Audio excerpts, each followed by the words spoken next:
Hey, it's me, Vicky Marie. Good morning, good afternoon, good evening, wherever you are in this crazy world we're living in. So, I'm here with the update on the Nancy Guthrie case. Every morning, I'm going to try and give you an update. I've just got a couple of things to do that I forgot to do administration wise for sharing my video. I won't be a sec sharing this live. I'll do it as we're talking.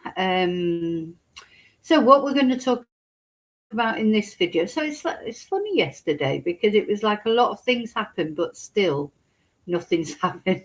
That's how it feels. It's like how can I explain? It's like there was a lot of activity, a lot of information came out. We're also going to look. Brian Entin got an interview with Sheriff Nanos, and we're going to have a look at that. But he's still not giving press conferences. It's funny, really, isn't it? Because so he's not going to have a press conference. He said the other day, can't spend all his time, talking about this case, but instead he's giving individual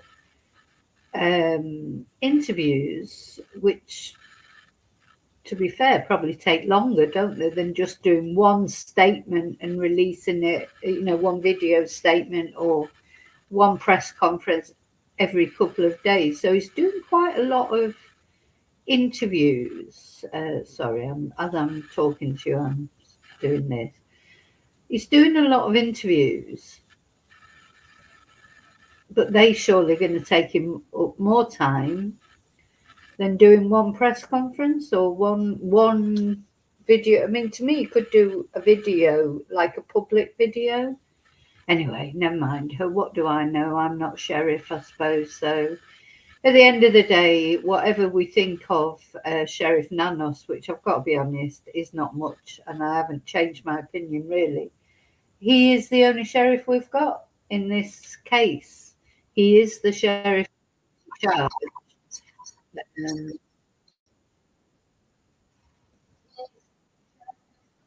he's the man in charge.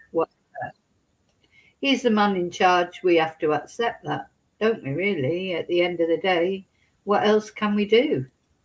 Yeah, he is the sheriff, and for better or worse. And he doesn't inspire you with any confidence. And I've got to say, after this interview with Brian, I didn't feel any more inspired with confidence. In fact, well, I'll let you tell me what you think, but there's something about this guy that I don't know. I don't know. It doesn't, as I say, it doesn't inspire with confidence. If that was my mum that was missing, I wouldn't feel, that was being dealt with.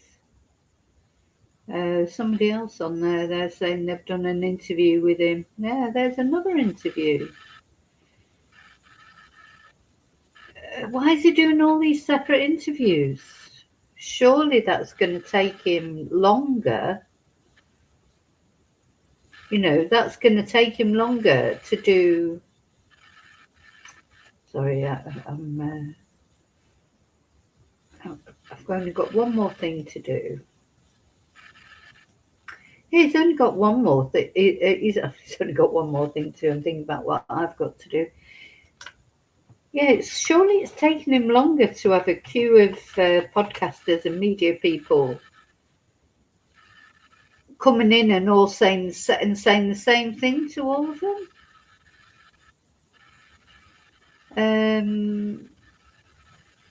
Surely that's going to take him longer than doing one press conference. I just think he quite likes being in his office. He doesn't want to leave his office, does he? He's like, that's where he's king, isn't he? He's king there. This is how I feel about Sheriff Nanos. And as I say, you might disagree with me. That's fine. We've all got our views. He's like, he likes being a sort of a big fish in a little pond. Some people like being big fishes in little ponds. Well, other people are happy in being little fishes in big ponds. You know, where everybody's different. But if you're ego driven, which I do think he is ego driven, I do think that is absolutely true that he is ego driven. That's how he comes over. And quite often, you know, he's been sort of thrown into this situation, you know, this case, this massive case. You know, somebody was talking yesterday on JLR's channel, somebody who's had to deal with Sheriff Nanos for years, and saying that it's been like this on other cases, but of course this case is different because this case has got international and national and even international attention, whereas other cases where he's acted in a similar way, of course, it's only received attention in the local area, so it hasn't, you know, attracted the same international or national media attention. But he was saying to JLR, you know, I've had to deal with this for years. You know, it's like, you know, the thing is, the reason why I do believe that what these people are saying that are criticising Sheriff Nanos, apart from the fact of what we see, you know, we see, sorry, I'm getting there slowly. We see, obviously, our impression that Sheriff Nanos is a little bit incompetent, don't we? I mean, let's be fair.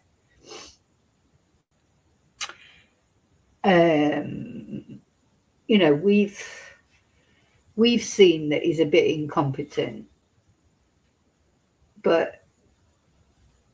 and so what these people are saying is confirming what we believe, but also there's not anybody really coming out and saying how brilliant he is.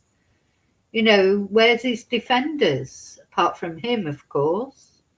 Where are his defenders? Right, where am I now?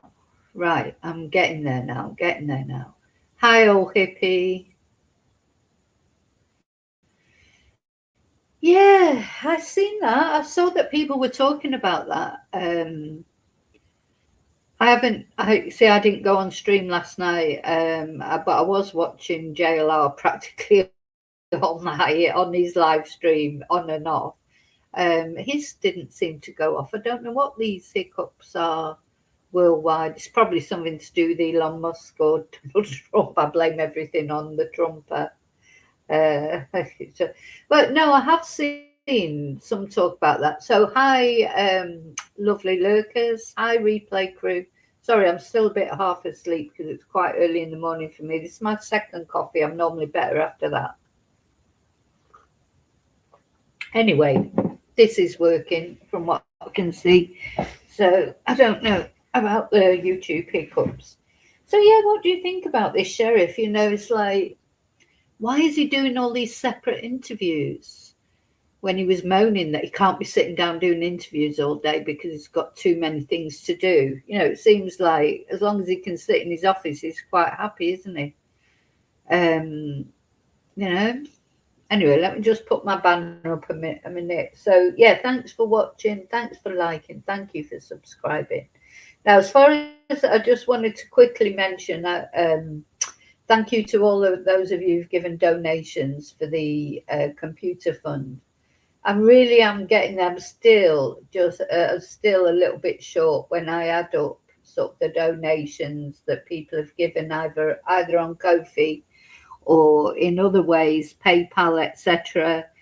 A combination of that and things I've been able to get together, but I'm still a couple of €100 short. But we just keep going for this new computer. We're not working too bad at the moment, the old one. So, you know, at least we're managing to do streams. That's the main thing. But if you can help, you can help from as little as €3 or £3 or $3. I don't know how it works when you go on in different currency.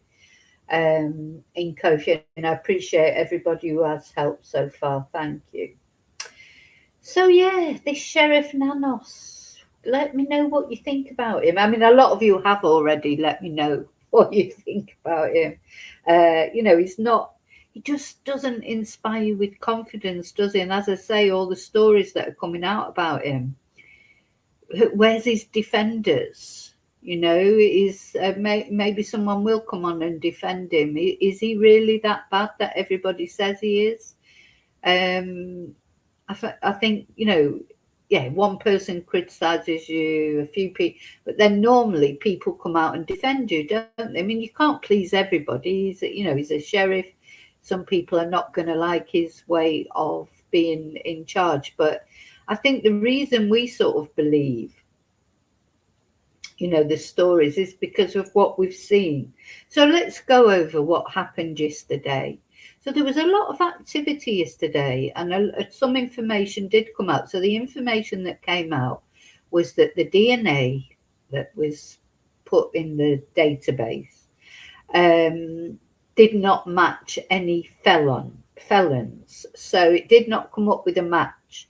Also, what came up was the DNA that was found on the glove that was found outside the home did not match with the DNA that was in the home. So it's in Nancy's home. So it's thought that those two are not connected, that the glove that they had thought might be of interest. Because remember, they found 16 gloves.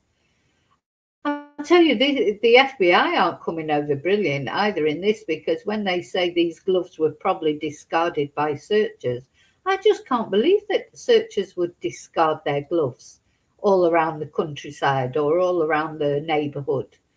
And the other thing that's come out is, wasn't there a blue top that was just lying outside Nancy's home? And it turns out that was used for a scent for the dogs, for the search dogs, and then just left there. You know, what is wrong with these people?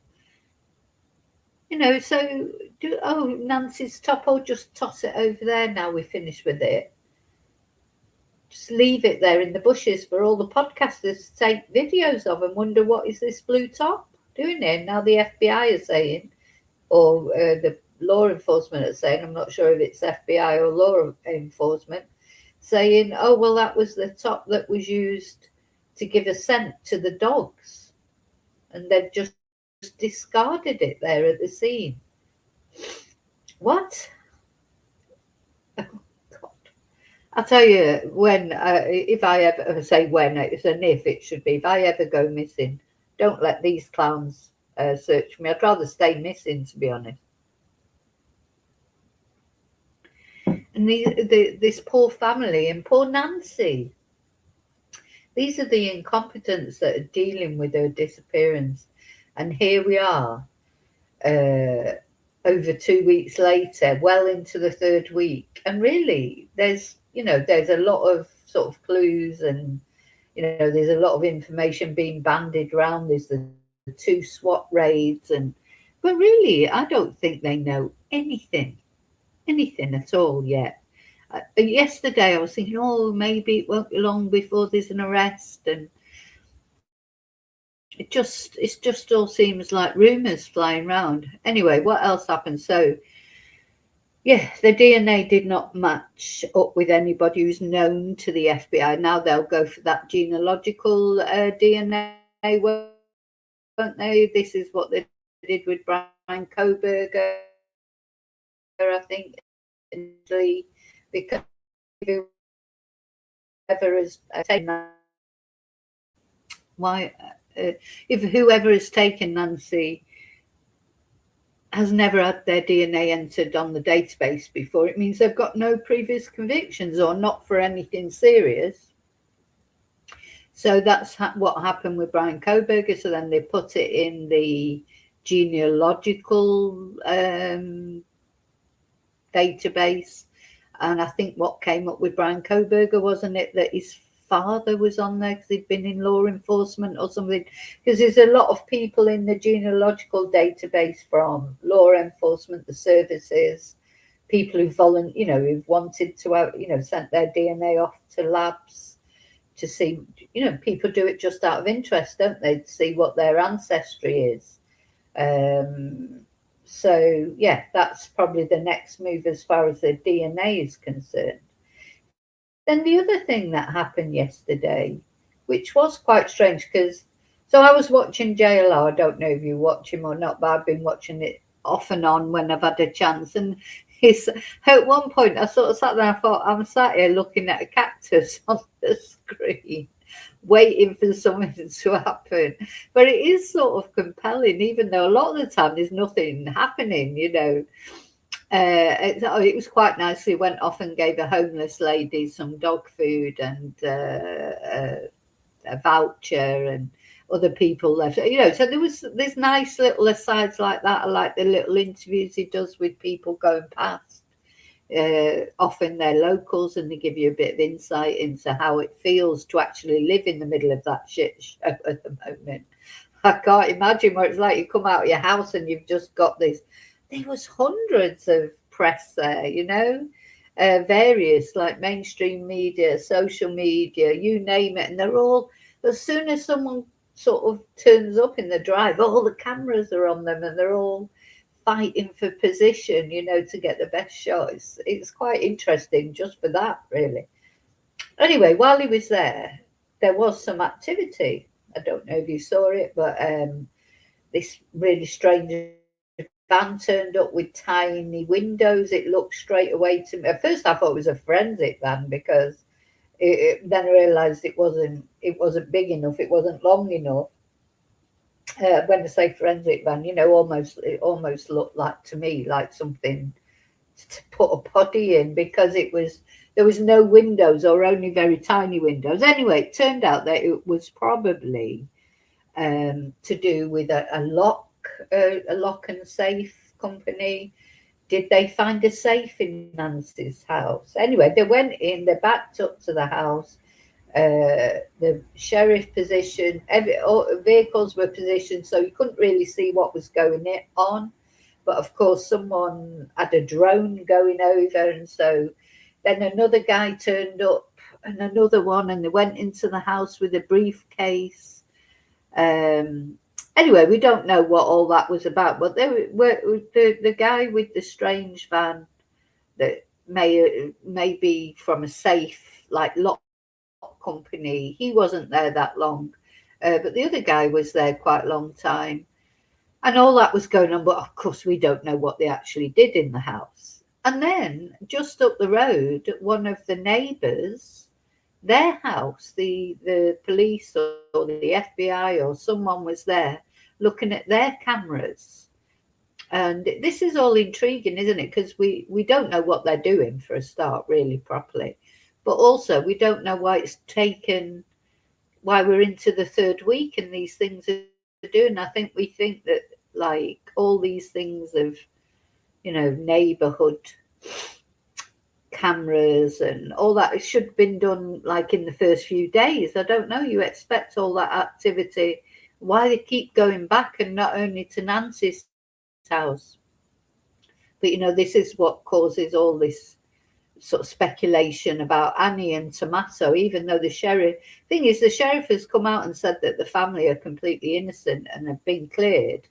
But nobody believes what the sheriff says anymore, because only a day before saying that, practically, he was saying that everyone was a suspect and nobody had been cleared. And then now he's saying they've been cleared right from early on in the investigation. So, you know, you can't really believe anything he says. That's the problem with Sheriff Nanos, is we've lost faith in him right in the beginning of the investigation. So when you're watching him talking, you're not thinking, oh yeah, believe everything that he's saying. You're thinking, really? You know, he just doesn't inspire with confidence. So I don't know.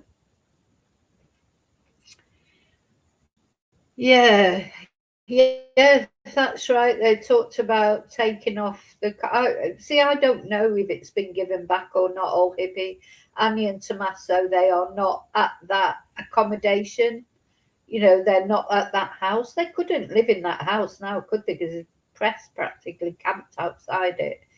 One thing I do know is Tommaso, he's a teacher, isn't he, at a local school, and the parents have been out in support of him, saying what a nice guy he is. how they're happy with him as a teacher and this, that, and the other. So he has had a lot of endorsements from locals, unlike Deputy Dog, who hasn't had any endorsements from anybody. Yeah. Well, I don't like the Interview Room channel at all, Snoopy, but I appreciate you like it. But yeah, really, we shouldn't mention other YouTubers on the channel because I end up giving my opinion on them, and I don't really like to give my opinion. But yeah, it's not my. I couldn't sit and watch it, but yeah, I'm glad you got something out of it. Now I mean, God, kudos to anyone who tries to make sense of this load of, we've got the sheriff changing his mind about what he says every day. Anyway, so that's basically what we know. We know this about the DNA, that it's not, linked to anybody who's in CODIS. We do know that. That's something we definitely know. I'm trying to think of the things we definitely know, because the thing is, a lot of things we know, or we think we know, we don't actually know because they haven't been confirmed, and all kudos to the Interview Room for doing whatever they're doing. But, I want an official timeline. There's no point in just I could sit here and try and do a timeline. The timeline's changed about 3 times anyway. So I don't see the point of it, to be honest, because it's not official. So, hi, Mark. Hi, Snoopy. Sorry, I don't think I said hello. Yeah. Hey, shall we have a look at this interview? Let's have a look at this interview with. And do you know what's the sad thing, which I think is really sad, because it's Nancy who's at the heart of it. But I think there's like a fatigue setting in because of the conflicting information, and it's confusing. Doesn't feel like it's getting anywhere. And I hope to God that, just in one instance, something might change, and you never know. By the time America wakes up later on today, maybe somebody will have been taken into custody, and Nancy will have been found. But there's a fatigue setting in, or at least for me anyway. It's like, and how Nancy's family feel. I just don't know. There's an exhaustion for me, and I'm just a podcaster reporting on this case. It's not a personal matter for me, but it feels personal when you get into a case, because you do start to invest emotionally with the victim, or I do anyway. But if I could almost start crying. It just feels like I feel a bit lost with it all, because it's so conflicting. Because I don't have faith in the sheriff. It doesn't make you feel. It doesn't give you that feeling that it's all going to be sorted. It's all going to be all right. It just doesn't give over that vibe. So how poor Nancy's family feel, every day they must be like just giving up hope, and you want to not give up hope, but how can you stay hopeful? Every day that passes, an 84-year-old woman with health issues, heart problems, how can you believe that she could still be alive?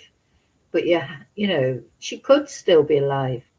But it's, yeah, and I'll tell you what, I blame the sheriff for that, for feeling.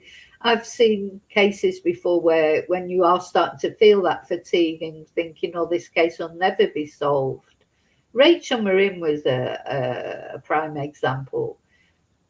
When Rachel Marin disappeared on that Mar and Par trail up in Maryland, in Baltimore, and they had DNA quite quickly that matched with a crime that in Los Angeles, and you really felt that it was going to be solved quickly, because I think once you see that they've got DNA, we do put our faith a lot in DNA, don't we? We think it'll be sorted quickly, and it doesn't normally, it doesn't always follow, does it? The DNA is the magic answer. And that's how it was with Rachel Marin. Anyway, they did catch him eventually. I mean, they knew Rachel was dead already because it wasn't like a kidnapping case like this. But the sheriff there, Sheriff Jeff, he was.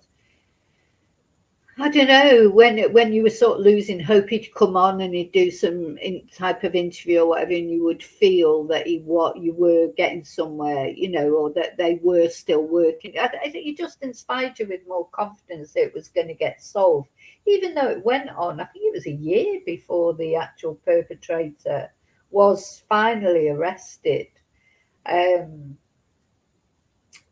This sheriff is not making, and certainly in the early days, Sheriff Jeff was giving a lot of interviews or press conferences or whatever, or saying what he could say.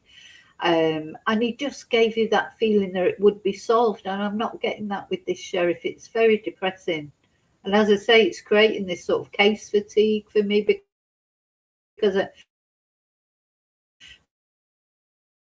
I feel like what I say, it's not, you know, I don't know if it's true or not. And I don't like saying things that aren't true. I'm not going to sit here and make things up. So even the things that people are saying are true, I'm like, oh, but are they true though? Are they true? You know, like there's a lot of talk about suspects, isn't there? This Luke person. I don't want to talk about him because it might be nothing to do with him. You know, it's weird. Very, very weird. And I do think the answers lie locally. I still would never be surprised if they suddenly found Nancy really quite close to the place.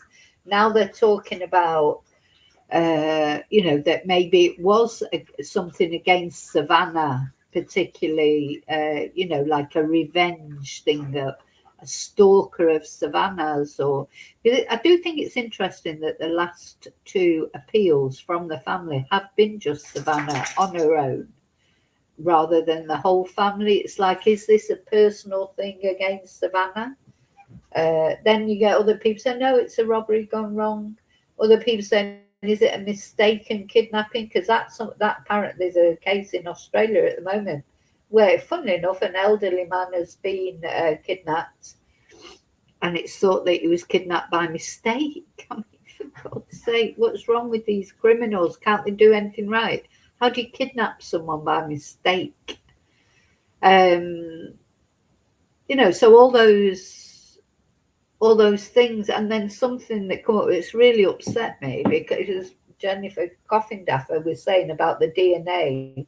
What kind of DNA is it? Is it saliva? Is it touch DNA? Or is it semen? And it never even occurred to me before that Nancy might have been attacked in an sex way. And that just really floored me, to be honest, because that's the first time that I thought about that. And I just thought, God, this poor woman, fancy getting to 84 years old and having to face whatever that assault was, whether it was, you know, obviously something bad happened to Nancy because of the blood. Just waking up in the middle of the night to a masked man staring at you would be enough, wouldn't it, with a gun? Just breaking my heart. Really is breaking my heart. And you know, I wish I hadn't read that post by Jennifer, because it never occurred to me that it might be that sort of attack. But those things happen, you know, and a person who, then that made me think about the Night Stalker, Ramirez, wasn't it his name? Oh, he would do things like that, just do random burglaries. It didn't matter who was in there. He quite often, his victims were older ladies, and they were victims in an sex way as well as a burglary way, and then they were murdered. But he didn't take them off with him. I mean, that's very unusual to take somebody away. And a lot of people have been on saying that. And they were in that house 47 minutes. I think it was 47 minutes, which is making me go cold, because what were they doing for 47 minutes? Is that 47 minutes that Nancy was suffering? And, you know, so Ramirez. I can't remember. Is it Richard Ramirez? I can't remember his first name. He died in prison. He died of cancer. He's no loss to the world. He was a horrible, horrible man. And he did a lot of these type things. Everything apart from actually removing Nancy would be his MO. He would break into vulnerable people's homes. He would assault them. He would rob them. He would often sit down and have a meal while he was there, raid their fridge. This is something that happens more times than you would realise. I don't know if that happened at Nancy's house. Why was he in there 47 minutes? Anyway, but all the experts have been on saying, this is unusual, because if it was a burglary gone wrong, I mean, burglary, it does happen. Burglaries go wrong and people get killed. And it probably wasn't the intent of the person to kill them, but because they woke up or blah, blah, blah, blah, But they don't normally take the body with them. They never do that. They just leave them there. So why you think they must have intended to take Nancy away, mustn't they? And why did they have that rucksack filled with all that stuff? And they must have planned to take her away. It's not easy to just then whisk a body away and find somewhere to hide them, or a live person. It must have been planned, mustn't it? How could they have done it otherwise? And how, even now after 2.5 weeks, they still haven't, and they've got the CCTV and they've got DNA and nothing, nobody, it just all feels really strange. And I think the answers do lie locally.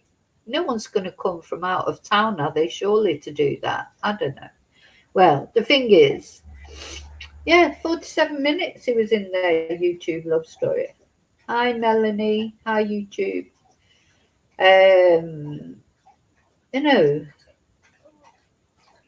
It's a long time to be in there.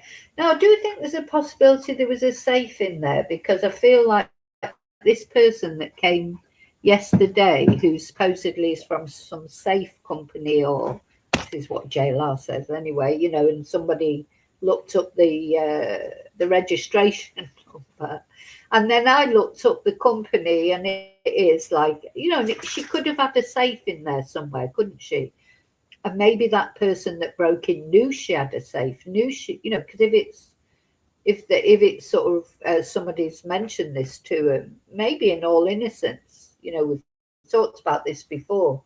It only takes somebody who goes in there to do the cleaning or the pool or whatever to say, oh gosh, you've got a safe out in the garage, or it only takes a throwaway comment and someone's ears can prick up. So it makes sense, maybe. Apparently this person came out the house saying, I got him, or something like that. So I don't know what that means. So this is what I mean. We're left with all these little nuggets of information that we try and put together to make sense, because our human nature is we want to make sense of this. We don't understand why an 84-year-old woman has been targeted like this. It's a horrible, horrible thought. And it's just getting worse with every day, isn't it? Anyway, sorry, let's have a look at this interview. Brian Entin, and I love Brian Entin. I don't understand why the sheriff has given him an interview. Well, he's done this interview on the basis of News Nation, which he's involved with, and so the sheriff is giving out. Yesterday, he gave a load of interviews. Why? Why is he giving out all these individual interviews? Why don't he just do a press conference? The thing is, he's complaining about the podcasters. He's complaining about the podcasters, but here he is giving them all interviews separately. He's He's a very strange guy. Anyway, let me know what you think. Let's see. Thank you for doing this, Sheriff. Appreciate it very much. I know that you and the FBI were able to get those surveillance photos off the camera in the front of the house. Yeah. Any progress on the other cameras? Can you do the same thing? Boy, I'm hopeful. Here's what happened there. So we, of course, that camera we don't have, right? It was taken, removed from the scene, but we knew it existed, and we asked, I think it's Google Nest, Google, hey, what can you do with this? And we gave them the other cameras and asked the same. And they said, well, there's not a subscription here. And it is hard because it overwrites itself, right? Every, I don't know how many hours, maybe it's every 30 or 70, whatever it is.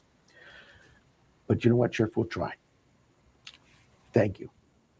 The way they went, they came back with this. And I'm going to try to explain this as a simple man that I am would. They explained it, it's like peeling paint.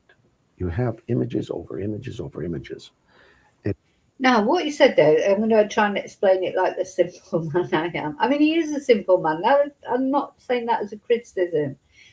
He's not very sophisticated, man. As I say, he's a big fish in a little pond, isn't he? He's the king of his little domain, Pena County. I don't know. This is why I don't think he thinks with any.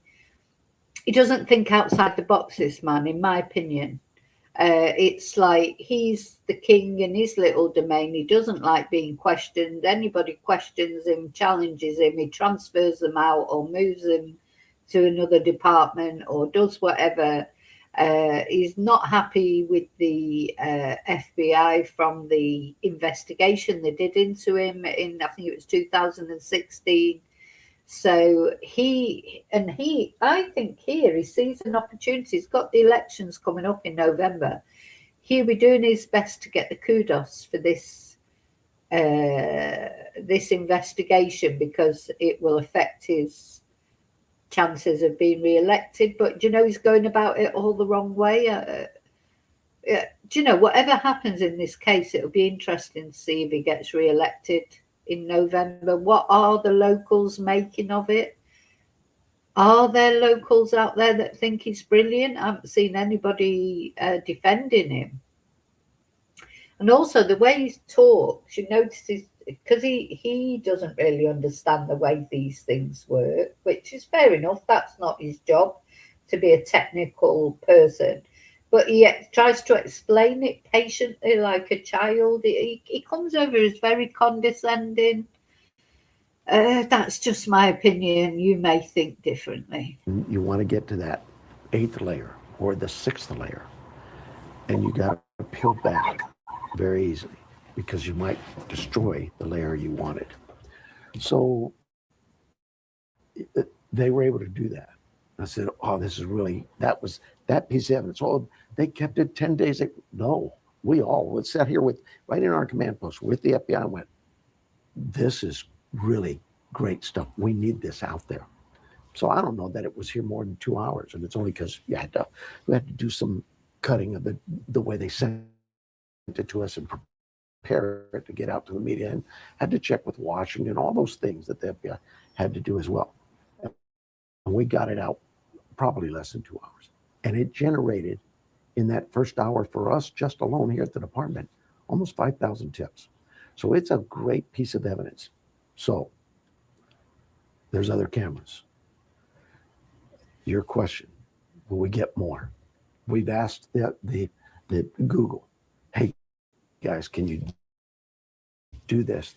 And they said the very thing. We don't get anything, but we'll try. And that's all we're. So as of now, it's still just the video from the front. Yes. Okay. Savannah Guthrie, Nancy's daughter, obviously very famous, loved around the country.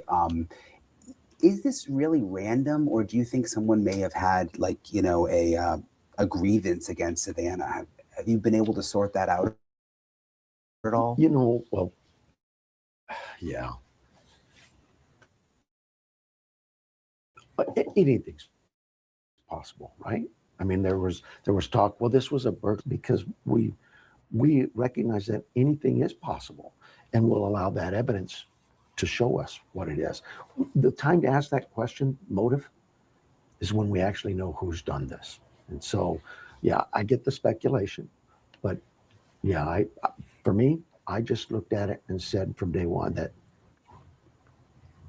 Nancy was removed from her home against her will. We need to find her. I know your deputies, detectives are working around the clock. I mean, we see them, you know. How long can this go on for in terms of the investigation at this level? Because of the media, really, and that's a good thing, right? Because of the media, we've generated so many leads.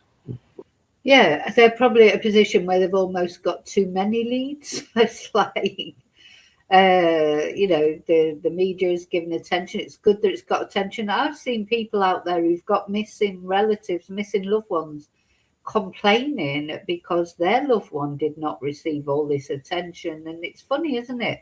It's like the attention of the media is like a double-edged sword, isn't it? Because you want the attention of the media to get in the tips, but it can have a negative effect. In fact, you can get too many tips because you've got to chase them all down, and twice they've sent the SWAT teams out and nothing's resulted of it. That's not to say that something might result in the end. Now, the thing is, this Luke guy that people were talking about, I can't see that it's got anything to do with him because his DNA is in CODIS because he has been arrested before. So if it was his DNA, it would have pinged, surely. So I don't know. And yet his name's been bandied around. I'm not going to talk about him unless it's actually proven there is something to do with him. Because he may be a twonk and he might have done lots of bad things in his life. But if he hasn't done this, he shouldn't be, hauled all over social media being accused of it if he hasn't done it, So, looking at his face there, I think it's clueless. I actually think they don't know anything yet. And that is the unbelievable thing that you could think 2.5 weeks into an investigation where they have got CCTV, where they have got some DNA, that they really still don't know really what happened, and is part of the reason because of him not cooperating with the FBI. I mean, everyone's doubling down on that. He's not cooperating with the FBI. He wants to be the one to solve it. He doesn't like the FBI. That is the way it is. He can say what he wants, but it's double speak. I know last Wednesday where we're at, we had 18,000 leads. The FBI had 14. So you're talking over 30,000. We're probably closer to that. I know you've said you can't, for the investigative reasons, talk about what you found in the house. But is there a lot in the house that you're not able to say? I mean, is there a lot of evidence we don't know about in terms of this being a crime? No, again, you're asking me something that I can't talk about. We'll tell you some biological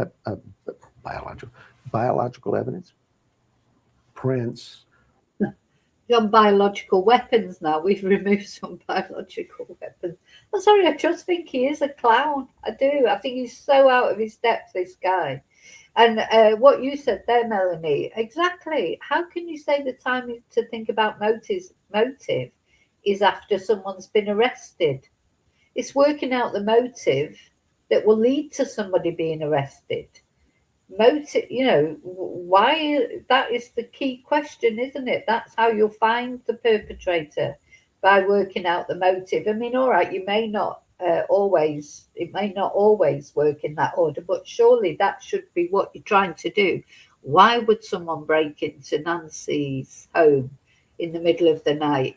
Is the motive robbery? Is it sex? Now I've got going through my head because of what Jennifer Coffindaffer said.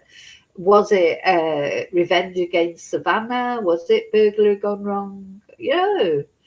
But if you can work out the motives, that helps to narrow down the perpetrators, doesn't it? So he does say some silly things. So the time to think about motive is when the perpetrator's arrested. No, the time to think about motive is now, and if it could well help for the arrest. Oh, the other thing I just want to say before, I'll say it now before I forget, because I tend to forget things if I don't say them. So we've also got the president, Donald Trump, saying that whoever has taken Nancy, if it turns out that she's not alive anymore, they're going to get the death. They should get the death penalty.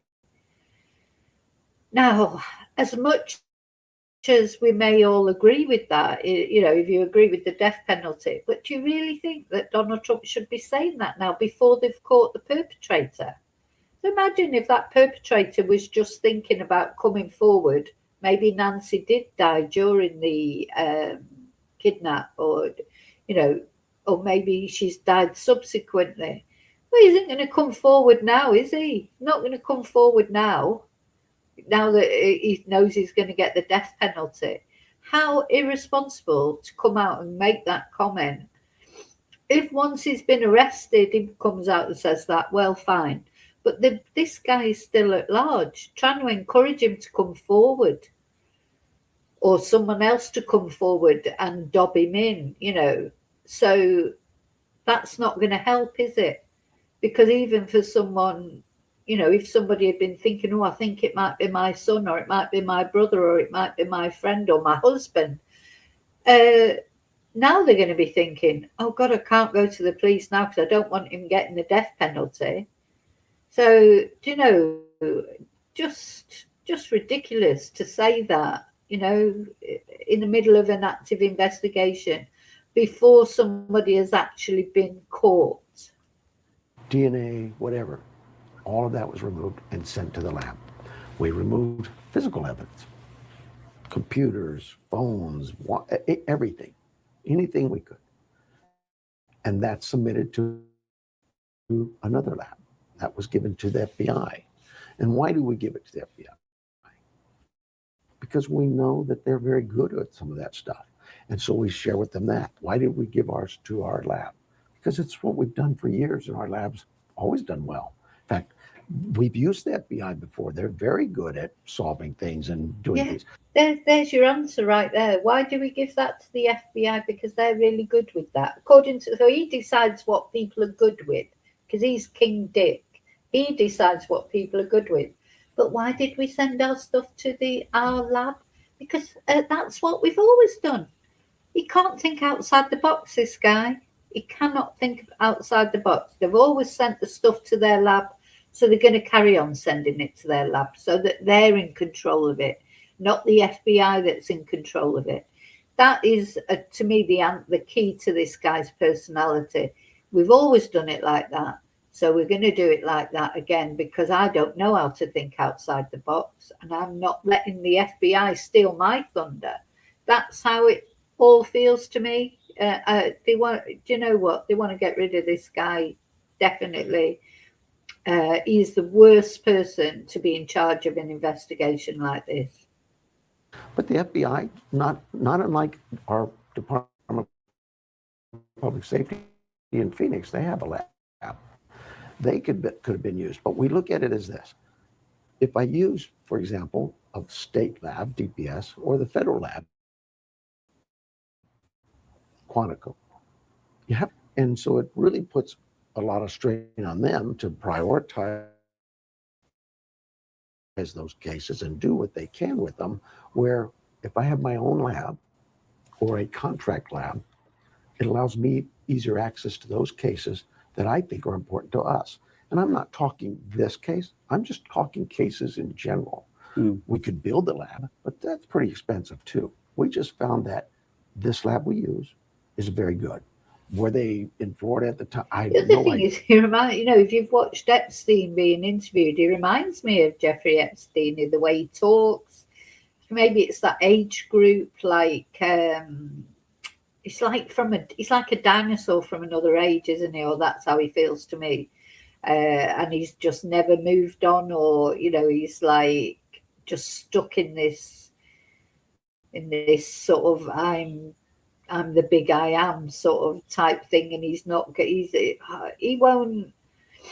I don't know. He also, as he's talking, he reminds me of any time I've ever seen anybody on these true crime videos that I do, trying to explain to their wives. So like Richard Allen, when he was talking to his wife that way, that condescending way of talking, when you know he knows he's lying, but he's like, "Oh, honey, I love you." You know, like I don't know.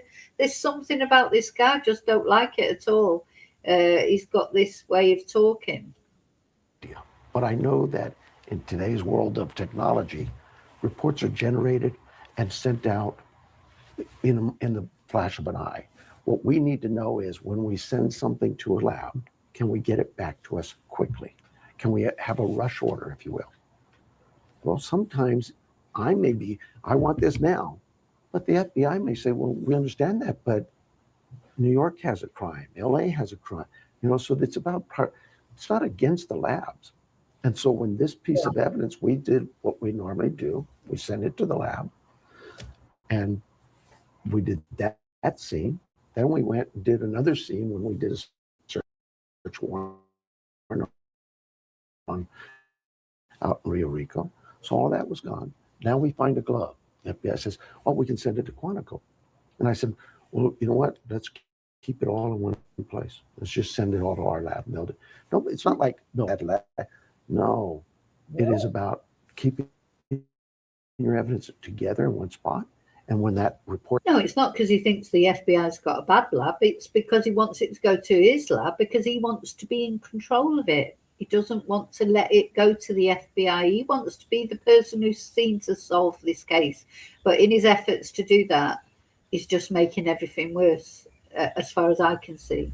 It comes out, it goes to both agencies. It just made sense. Yeah. In fact, all of this conversation I had with you, when they said, "Oh, the sheriff blocked evidence," this conversation I had with the FBI lasted probably a minute and a half, and they said, "Makes sense, sir," and it was done. Let me ask you. Okay, we've seen the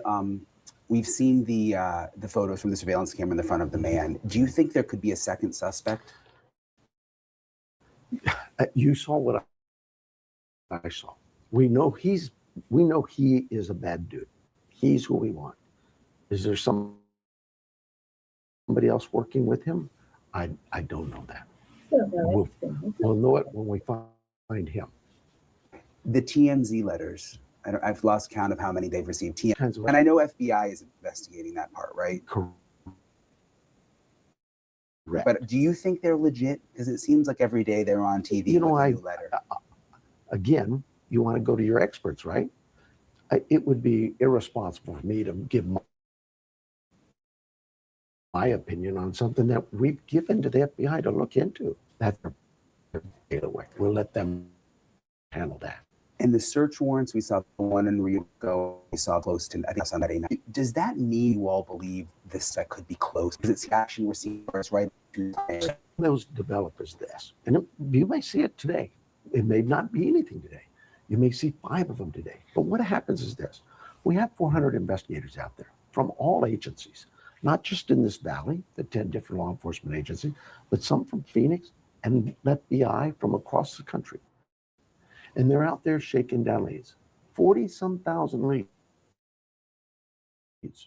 Every morning they get up and they're told to go check on this. And that lead develops. And as they move through it, it grows and grows like a snowball, just getting bigger and bigger, to a point where they go, "You know what? I think we've developed a perseverance. I think we've got something here that maybe we need to go back and brief on." So they come to a command post who was there. His attorney, county attorneys, different law people behind area law, who sit back and discuss it. You know what? There's enough here for a warrant.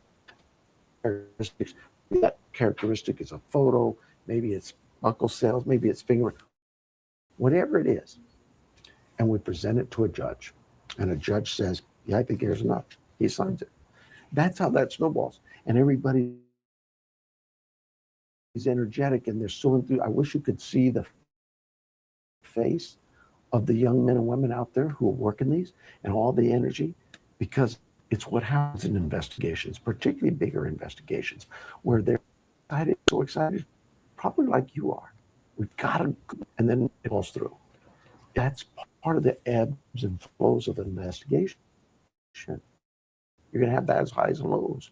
So me, that's what I always think as well, when someone has to, do maybe it's probably a good job that he's doing the sign language, because then if it's breaking up, but he does all this with his hands. It's like, let me explain to you exactly what I mean, just in case you don't understand.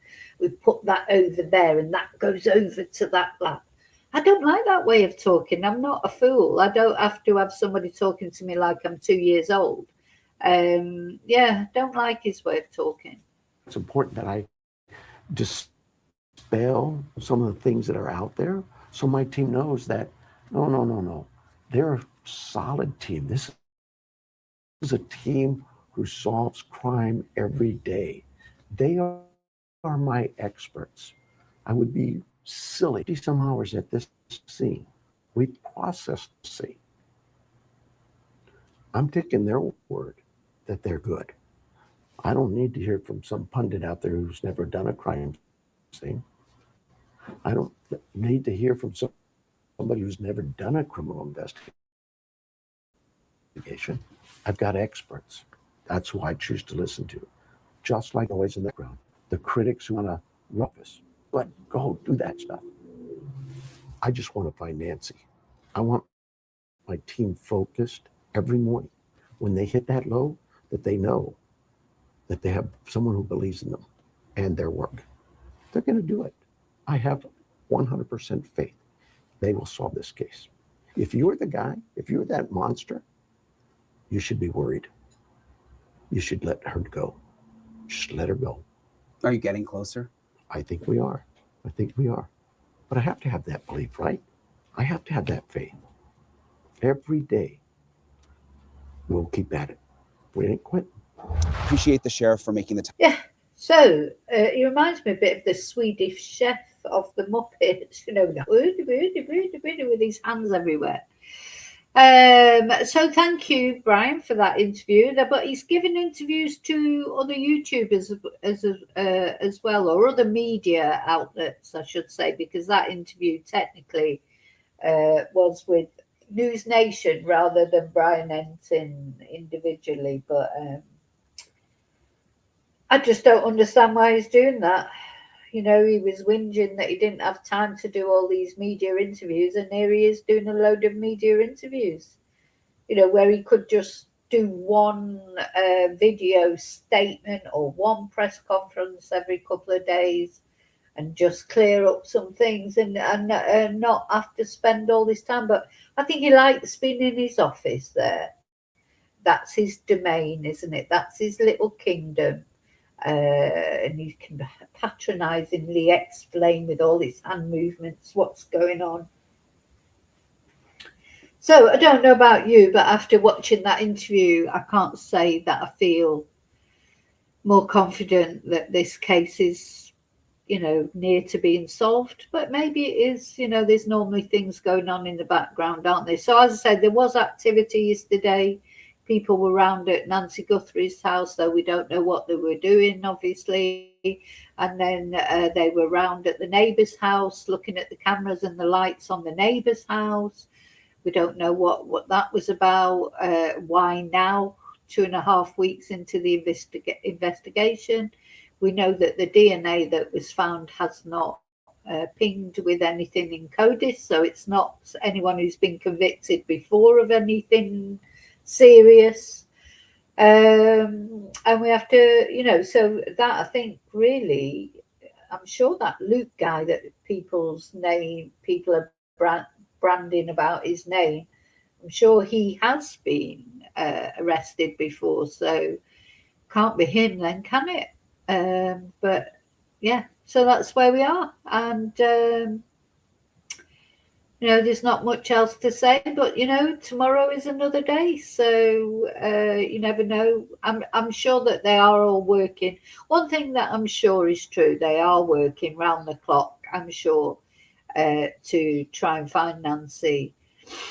I just hope, hope running out, but that poor lady, what did she go through in those 47 minutes that person was in the house? What were they doing to her?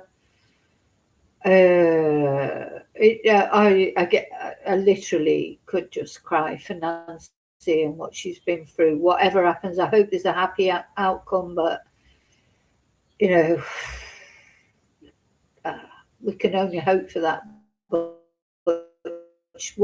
whatever happens, even if she's okay physically, mentally, after whatever has happened in those 47 minutes of someone coming into your home in the night with a ski mask on, how dare they? How dare they? How dare they do that to somebody? Would they like their mum? That to happen to their mum, their family member.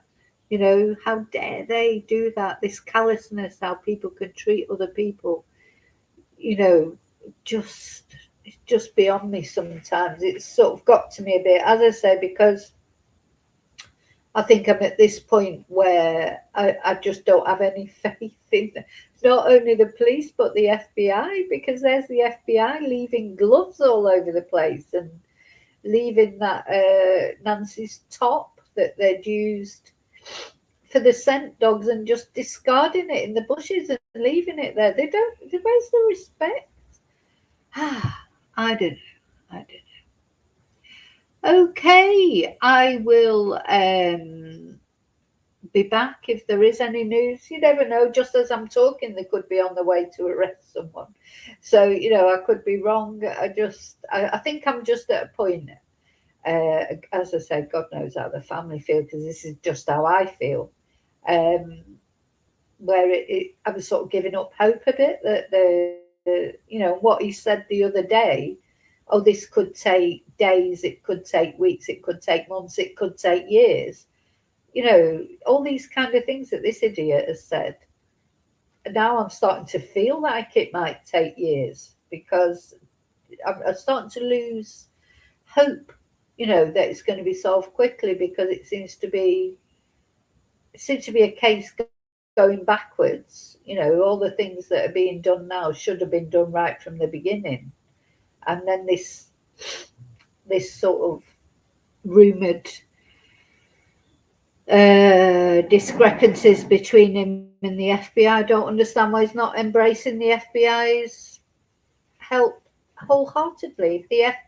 Donald Trump, I think he's wrong what he said about the death penalty for the person but he did say at the beginning that he would give, or that the FBI would give all their help. The Kash Patel has spoken up about it. He's rubbish as well, though, isn't he? And then, as you said, Mark, why is Donald Trump so invested in this case? Because, there's a lot of cases, isn't there? Why this one particular? Is it because Savannah maybe is famous? But they're all Democrats as well. That's interesting, because they've all got Democrat. If you look at the politics of it, they've all got Democrat leaning. So, that wouldn't be someone that Trump would normally support, is it? So it's strange. The whole thing's strange. Anyway, that's the update for today. I will see you really soon in the next video. Have a good day, or have a good afternoon, or have a good evening. And let's just pray. That's all we can do, isn't it? So thank you. See you soon in the next video. And until then, may your God go with you. Night. Bye. Not night. Day. I don't even know what time it is. It's so early here. Okay. Bye.